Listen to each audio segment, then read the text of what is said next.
Straight to the point. Kini og wa pa ni mahigala nila hilabtis Presidente Rodrigo Duterte. Dili mo alisbo sa tibuok kalibutan ang nahitabo mahigala sa Pilipinas. Unya ang mga tao napakita na hinuon nga inyong gipreso ni Duterte nga pinangga malagi sa mga tao din Ha?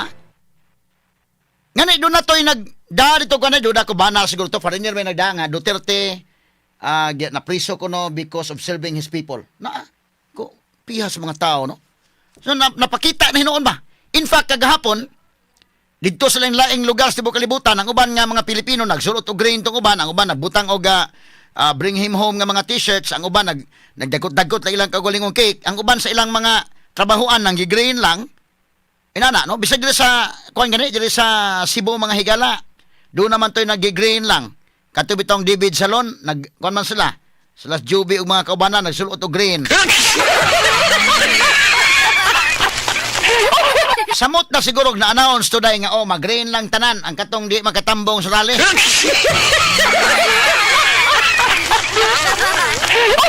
Diyan mo makita mahigala ang kuan ba, no? Onya dito sa coffee shop sa May Kimunda, mga higala sa The Recess sa Cafe and Resto. May buntag lang ni Carmela, nila ni Marieta, nila ni Queenie, Florentina o si Ma'am Beth. Nga dito, tigsunod sa itong programa, mga kagalaan. Good morning ni mo Attorney Adrian Fernandez. Good morning ni mo gaw. Si Daryl Delira, sa Jason Ripaso, o si Attorney Jan Kagulada, Rani Montesclaros. Kanunay na minaw to. Attorney Jan, kuan pod si Jan Reyes Abidra, mahigala nga maminaw sa nato. Ang uban pa mga sukit paminaw, daghaning mga lawyers sa naminaw na to niya. Ang uban na sa government, di lang na to pod ikuan kay ingon sa ilami diri ikuan ha. Kay daghan sa nagpahipi lang sa ning uban. Pero man ako gingon, respetaran ta lang gud og unsay mga opinion sa matag usa, no? Kay na may nasuko ni Presidente Duterte, ato lang pong respetaran sila nganong naaslay kasuko, no? Nga kuan gyud, sige lang pod. Ila pod na mga higala, no? Kay tubagon man po sila nga kana na ang kinini ang naapil kas paghatag og lisensya og kining passport nga 10 years, no? Unya ano gyud grabe imong kasuko Duterte nga kasi Duterte may nagkuha na nga 10 years ng passport pero imong kasuko Duterte mo nagwa gyud nahimo bisag gamay. Pero sige lang, basig na asay iya pod nga opinion nga ngano, no? So respetaran ta lang sa ang uban. Pero ang uban sa nakakita, ang uban naman ko mga nakakita, ang uban wa kakita, no? Inana naman ko na mga sukid dig paminaw. So mo na akong kulom bitaw, akong gihisgutan mahigala nga usa sa mga rason ngano nga ang mga OFWs daghaning rason bitaw kong giingon dito nga the list is long pero gi-cite lang ko gamay nga mga rason dito kay di man maigo po sa space gud sa newspaper ug akong isuwatanan. Basin sa sunod siguro ang kulom tan-awon ko lang nga ang mga rason ba kadto bitong tanimbala? Katong tanimbala nga kini ang issue mga kagilans tong airport ngilngig ka itong issue kadto siya ang uban na hindi ko kakita o ang uban makapiyo ang uban siguro tuyoon lang ginang magpa guryo-guryo lang gid sila ana pero tinuulay mahigala kanus aman tong tanimbala during the time of Pinoy pure tandog lang niya ha actually wa man koy kasuko ni Pinoy in fact mo appreciate ko nga dili to corrupt si Pinoy palihat to sang kure ang ila lang mga higala nga mga decision making lang nila og medyo dili kayo lig-on nga kon ba dili sa wa sa makapakita strong leadership kini daken kay kadto gud pasagdan nimo ng airport with due respect sa mga personnel sa airport daghan may mga tarong sa diha pero kadto bang magtanim bala ba binuang man gito ang mga biktima adto kasagaran OFW butang-butangan kay bala diha pag abot ni Duterte may sulbad man gid very simple problem ha very simple problem para nako. Pero wa masulbad mahiga ng Pinoy. Kisa may nagsulbad pag ingon Duterte, undangan ninyo na kanang binuang ninyong tanim-tanim balay, pakaon ko ninyo ng bala. Asus na undang giday oy. Naundang. Kana sa man gud mahiga tinaw na, klaro na, crystal clear na sa mata sa mga taga OFW. Kasi sila may ilamang sektor maoy na igo. Na ang uban mingon, wa gyud nahimo si Digong, wa gyud sige lang. Wa gyud mo kakitaan ang tanimbala sa airport nga nasulbad ni Duterte.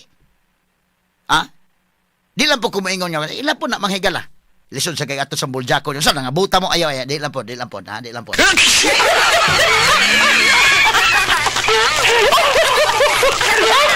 Ato na sang respetaran nga nung wa sa kakita or baka ilang gipiyong ilang mata ng uban din ha. Nga mga kinini ang loyal kay Marcos mga sukin tigpaminaw. Pero tan-aw nako mahigala medyo pihas mga tao eh. Kana sa depende mo sa issue ba kanang issue bitaw nga ang inyong sektor mo naigo. Mo nang tin-aw kay na sa inyo inday kanang inyong sektor mo naigo. But before ko mapadayon sa kong diskusyon, ato sa padayon tong sa Netherlands sabi, kaya kato sa picnic, kaya murag nato yung litson nga gibukhad. Kanila. Oh, mone. Sige, atong paminawon ko na be. Nagmarcha sila gikan dito sa... Kaibigan natin guys, ICC. Ang dami nila. Yes. Ayan pala si Alvin pala ang nag-guide sa kanila. Ayan guys, galing nga Pilipino. ICC. Tingnan nyo naman, wow. Pupunta sila dito. So ayan, andyan sila Alvin. Ayan guys, Happy birthday! Ayan guys, ang dami naman kababayan. Galing sila ng ICC. So pupunta po sila dito. Wow! Grabe yung tao, dami. Yehey! Ayan Nadag Philippine flag. Guys, Na mga balloons nga green. Dami na ng gatingan guys. Wow! Guys, pasensya na, hindi ko mabasa ang yung message guys. Tingnan nyo. Now, mga Pilipino, mga kikilaan. Hi po. Nanggi-picnic sila dito. Ay, diba, ang dami. Kakana nila. Guys, nag-picnic na sila guys. Daming food sila ate. Padaan ako ate. Sorry po. Uy, ang litson ni... Nagdaglitso, no? Litson ni good. Ay. Asa man si Tay Sara? Tay Sara. Ay, litson.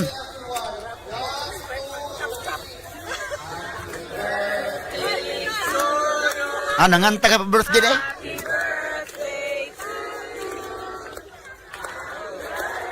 Kana,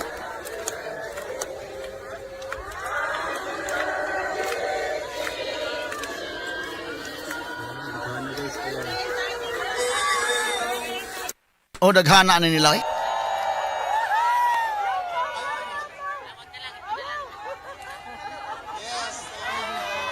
na yung mga cake guys ang i-prepare. Tatay Gigong! Get out! Ay, sorry. Dili gini fake news ni. Wapo ni matagay akap gyud ni sila. Birthday na ni Tatay ngayon!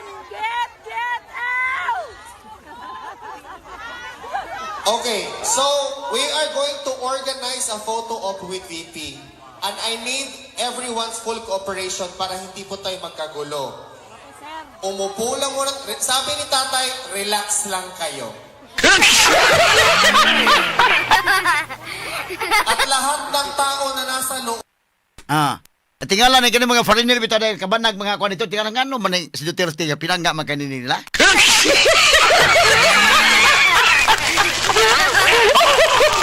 Unsa day nahimo ning Duterte dito sa Pilipinas nga ngano man nga kuan gyud makapagutana man gyud kay sagdi lang tong uban nga wa gyud sila pa dautan gyud Duterte tanan bisag nasulbad Duterte tong tanimbala wa gyud isa kita gibutangan pa may kalag 10 years ng passport na de gyud sila kita ana sagdi lang ang uban mo gud makakita mo gud nga mo ni daghan ato i-enumerate ang yang himo natunong pa ganito yang leadership mahigala yang watch nga natunong og pandemic wa pa to matunong tuloy-tuloy gid to pero bisag natunong ang iyang nahimo daghan. Ang karon mahigala bida. Natunga-tunga na lang ta pero suswa gyud tay sabay big ticket project ron nga nahimo. Ang nakapaaligre gyud naturon nga kwan nalingaw ta hinuon ining giduot si Duterte, gipapreso si Duterte, ipa-impeach Sara pero nalimot ta nga wa may project ni. Gituyo ni mahigala nga dunay mas dakong balita para matabunan ka dili na masuktan tong bugas nga tag 20. Ito paminahon sa tong speech ni Vice President Sara Duterte dong dito sa the Netherlands atol sa birthday ni Presidente Rodrigo Duterte mga sukin tigpaminaw. Inilagi unta kini kuan ang birthday niya 88th birthday ug wa ni siya hilabte. Paminaw ko dito sa balay Davao ra ni nag-birthday mga apo ray kuyo gini dito. Ako lang agi katawa-katawa. Asa mo na ni speech ni VP Sara. Sige ko no dong. At minahon ko no be. Orderly as possible. Mga lola at lola na nasa fence, please go inside.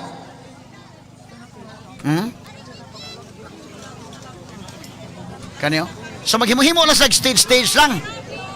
Oh, para mo elevate lang yun. Everyone, please, I would Basta man nilang gihimo nga to stage, ask stage. the people na not media in this area to please, let's go out. All the mainstream should have to be here, the media in front. The vloggers will be here. I ask you please, humbly, to please also stay Mainstream calm. po kayo? Dito po kay Sarah. So, Harap. since mainstream is already ready, thank you so much. Kinilahi yun yung kuan ha, nga nakapatapok ko sila sa ilang kaugalingon yun nga kuan ba? Atas gamay ba? Nag-ihayag na, BYOP, ha? I BYOP. would like to media to please come in front, ang lahat ng mga vloggers or mga people dito kayo sa gilid, please, dito sa gilid, let us follow. Sige dong, ato lang i-arrange sa gamay dong, no? Aron niya makuna. Muna ni Sara, no? Kay kini ko magpatapok kag tawo, mangimbita kag birthday nga kwan. O niya wa kay preparasyon nga kwan kay usahay pa kani kani ila, ihayag dag baon. O niya ihayag pamiliti pa dong dito, wa po ni mapatapok tungod sa akap. Ha? Voluntaryo ganing ila. O niya human, ihayag dag baon, ihayag pangaon, inagdahay po sila, nagawas gyud ang spirits pagka Pilipino. Kay kana bang na kunin mo dito day nga, day mangagdan speakers oh. Day litso no, day poy ko ano, day sandwich na ba? Murag grabe no, ma-feel nimo ang kanana ang batasan sa mga Pinoy nga tuwa sa gawa sa nasod pa nga higala. O nya ilang gipakita dito ang ang uban gani nag-meet sila dito tungod aning hitabua lang. Nagkaabot sila dito mga higala tungod lang ining hitabua. So ato ni nga tagag-pagtagad kay kini og birthday ka mga higala og kini ang dili bitaw gikan sa kasing-kasing na nanunga diha. Kani kon birthday ni Wagi Gastos Duterte aning birthday ha. Bungga kay nga birthday pero ang mga tao mo ni gasto para niya. Kanang birthday ka o kanang kuan kay usahay ning uli. Sawayon pa nang imong mga lutong pagkaon. Pero kani sila man ginagdama higalag pagkaon. Ato paminaw mo na ang utawon sa maning stage nga lang gihimo day. Murag aron lang gyud may elevate no. Pero meron ka tuman tong folding chair karon nagbuon sa maning kuan aron lang gyud nya mo taas si Sara. Mao ni ang gihimo nga kuan aron nga dunay katungtungan. Oho, so na simple kayo. Lahi ni sa kanang rally anang kuan rally sa unsa ni karong alyansa nga rally bungga man kayo. Pero kini rally wa ni bungga. Way mga LED sa likod, simple kayo. Pero ang mga tao balahi po no nga kanabang rally nga LED, suga, natanan, lightings, natanan kuan ana. Pero ang mga tao bitaw manunga mahigala nga wa silang kasing-kasing bitaw labi pag napugos nagtunga dito kay giguyod mga higala sa ilang mga politiko nga mga lokal. Medyo lahi gyud. Pero kani lahi pod mga higala ha. Biato nga paminawon ko ning speech ni Vice President Sara Duterte kuno. Sige kuno dong. Sa inyong tanan, magandang umaga sa inyong lahat. Naimbag na aldaw, kada kayo amin. Yun lang alam ko, di ba alam yung Pangasinan? Unahin ko po muna ang aking mga pagpapasalamat. Unahin po natin ang pagpapasalamat natin sa Dutch Police at sa municipal government ng The Hague, Netherlands sa kanilang pag-allow, pahintulot, sa pagpahintulot na tayo po ay magsama-sama ngayong umaga na ito para po sa celebration ng 80th birthday ng ating minamahal na Pangulong Duterte. Di ba sa Chinese, no? Kay malas daw ang 9, so malas ang 79. So, maabot na ang swerte. Kaya nalampasan na niya ang 79. Naana siya sa formidable 80. Okay, ate pa yun ha. Kining iyang speech. May kala standby la sa akat la sa Rald. Murag nindot to iyang kuna. Katong 79. 79, murag malas. Kining 80 naman. Murag number 8 naman. May buhay na sa siguro ne. Sige, ate.